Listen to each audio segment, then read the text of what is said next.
శ్రీ మహావిష్ణు పురాణం ప్రథమ అంశం 25వ అధ్యాయం ప్రారంభం. మారిష జన్మోదంతము.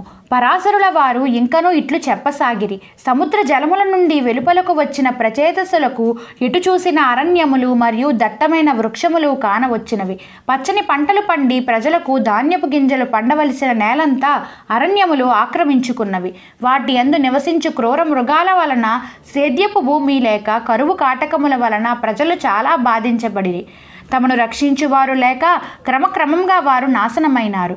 అందుచేత గ్రామసీమలు జనపదములు పౌరులు లేక రిక్తముగా కనిపించినవి. ప్రచేసుతులు దీనినంతటినీ చూసి ఆగ్రహోదగ్రులు అయినారు. వారు తమ ముఖముల నుండి వాయువును అగ్నిని సృష్టించగా వాయువు వృక్షములను వేర్లతో సహా కూల్చివేసి ఎండిపోవునట్లు చేసెను. అప్పుడు అగ్ని వాటిని దహింపచేసెను. ఇట్లు దట్టమగు అడవులు క్షయమయ్యెను.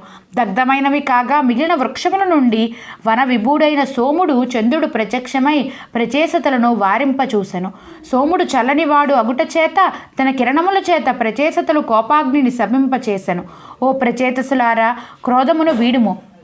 ఎందుకనగా ప్రజాపతి స్థానము కొరకు ప్రజాభివృద్ధి కొరకు మీరు తపమాచరించిరి. శ్రీమన్నారాయణుడు వరదుడై మీ అభీష్ట సిద్ధి కొరకు ప్రసాదించిన వరమును సాధకత చేసుకొనుము అనుచు జగదేక సుందరి అయిన సౌశీల్యవంతురాలైన ఒక కన్యకామణిని చూపించెను.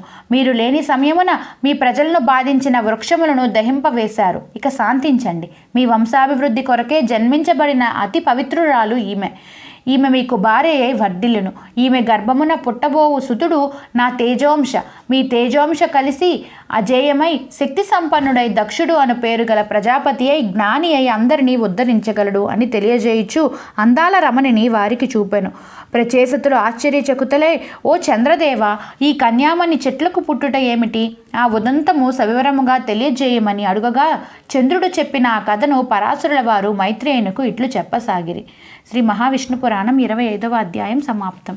నా వీడియో మీకు నచ్చినట్లయితే నా ఛానల్ సబ్స్క్రైబ్ చేసుకోండి. నా వీడియోని లైక్ చేయండి, షేర్ చేయండి. Thank you.